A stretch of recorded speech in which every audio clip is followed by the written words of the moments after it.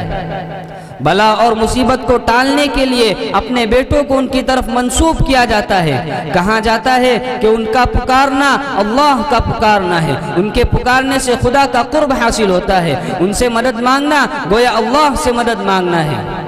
अफसोस सद अफसोस इस हमाकत पर, जबकि कुरान पाक में डंकी की चोट पर बारी ताला ने इरशाद फरमाया है, वल्लाहुल गनिय्यु व अंतुमुल फुक़रा, कि अल्लाह बेनियाज और तुम सब के सब मुहताज हो। पीरो पैगंबर खुदा के मुहताज, नबी और रसूल खुदा के मुहताज, मलाइका और फरिश्ते खुदा के मुहताज, गर्ज ये कि हर चीज़ खुदा की मुहताज। किसी ने क्या ही खूब कहा है, तुम्हें ये तोरे बद किसने सिखाया, तुम्हें ये तोरे बद किसने सिखाया, मोहम्मद ने कहा है ये बताया। रसूल खुदा सल्लल्लाहु अलैहि वसल्लम के बारे में ये तस्वूर किया जाता है कि वो हर जगह हाजिर व नाजिर है, हमा वक्त हर चीज़ की आपको खबर है। अजीब बात है, क्या अकीदा है जो कुरान और हदीस के बिल्कुल मुखालिफ है। याद रखो, हर जगह हाजिर व नाजिर रहना, हमा वक्त हर चीज़ की खबर रखना, करीब हो या दूर, अंधेरे में हो या उजाले में, दोस्तों ये सब अल्लाह की शान है। मारना और जिलाना, रोजी में तंगी और उसअत पैदा करना, तंदुरुस्त और बीमार करना, मुरादें पूरी करना, बलाएं टालना, ये सब अल्लाह की शान है। उसके सामने हाथ बांधकर खड़े होना, उसके नाम पर माल खर्च करना, उस पर गिलाफ डालना, उसकी चौखट के सामने खड़े होकर दुआ मांगना, दोस्तों ये सब अल्लाह की शान है। बुजुर्गाने दीन के मज़ारों पर हर साल मुतय्यना तारीख में उर्स होता है, जश्न मनाया जाता है, कव्वालियाँ होती है, गाजा बाजा होता है। बस ना पूछिए, तरह तरह की खुराफात होती है, ढोंग रचाया जाता है, दीन व मजहब और शरीयत के साथ खिलवाड़ होता है। हालांकि आप सल्लल्लाहु अलैहि वसल्लम ने फरमाया, ला तजअलू क़ब्री ईदन, कि मेरी कब्र को जश्न मत बनाओ। अल्लाह के लाडले और महबूब पैगंबर की कब्र से ज़्यादा मुतबर्रक किसकी कब्र हो सकती है।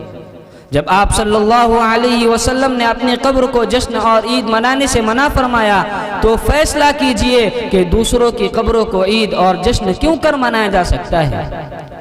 अल्लाह और उसके रसूल ने तो कब्रों को ईद और जश्न मनाने से मना फरमाया, मगर हमारा हाल ये है कि शरीयत की मुखालफत करते हैं, मज़ारों पर इस तरह जमा होते हैं जैसा कि ईद के लिए जमा होते हैं।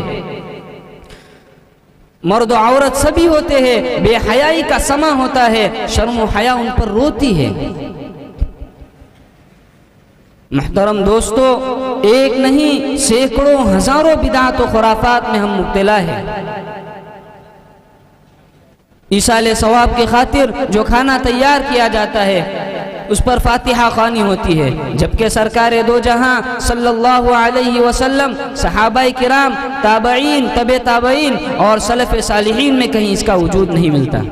जब दौरे सहाबा में इन चीज़ों का वजूद नहीं मिलता, ताबईन, तबे ताबईन का ज़माना इनसे खाली है, तो फिर क्या वजह है कि हम इन अमाल शिरकिया और बिदात व खुराफात में मुब्तला हैं।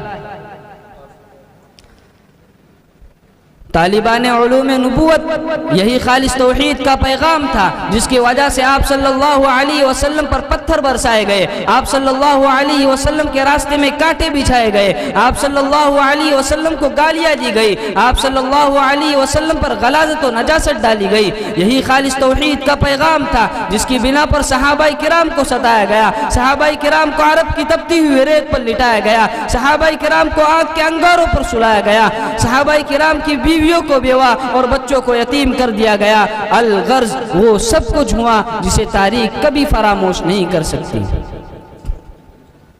सामईन हजरात, अगर हम चाहते हैं कि दुनिया के साथ साथ हमारी आखिरत भी संवर जाए, अल्लाह और उसका रसूल हमसे राजी हो जाए, तो पैगंबर के तरीक़ों पर चलना होगा। जिसने पैगंबर के खिलाफ रास्ता इख्तियार किया वो हरगिज़ मंजिल मकसूद तक नहीं पहुँच सकता। हमारी जिम्मेदारी है कि इस नाजुक और पुरफितन दौर में तौहीद खालिस को अपना शेवा बनाए, आमाल शिरकिया से इज्तिनाब कुल्ली इख्तियार करे, बिदात व खुराफात को जन्म ना लेने दे, सुन्नत वाला रास्ता इख्तियार करे, कौम व मिल्लत को बिदात से जो कि जलालत है, गुमराही है, बचने की तलकीन करे, अपनी और अपने घर खानदान वालों की बिदात के अड्डों से हिफाजत करे। दोस्तों, अगर हम इस तरह करेंगे तो रसूलुल्लाह सल्लल्लाहु अलैहि वसल्लम के इस फरमान के मिस्दाक होंगे, मन तमस्सक बिसुन्नती इंद फसाद उम्मती फलहु अज्रु मिअति शहीद। अफसोस है इस मुसलमान पर जिसने कुरान पाक की तालीमात को भुला दिया, सुन्नत रसूल का जनाजा निकाला, वाही तबाही किस्सों कहानियों पर एतिकाद जमाया। इसी पर मैं अपनी तकरीर को ख़त्म करता हूँ। दुआ कीजिए कि अल्लाह तबारक व तआला पूरी उम्मत मुस्लिमा की बिदात व खुराफात से हिफाजत फरमाए और पूरी उम्मत को सुन्नत के मुताबिक ज़िंदगी गुजारने की तौफीक अता फरमाए। व आखिरु दाअवाना अनिल हम्दुलिल्लाहि रब्बिल आलमीन। माशाअल्लाह, मौसूफ ने बेहतरीन अंदाज में तकरीर पेश की। हजरात गिरामी, अब बड़ी पुरसुकूनी के साथ बैठे रहिए। इसके बाद मैं औलिया के एक शौला बयान खतीब, जिनके बयान में शोखी नहीं तो शेखी ज़रूर है, मैं उनको बुलाने जा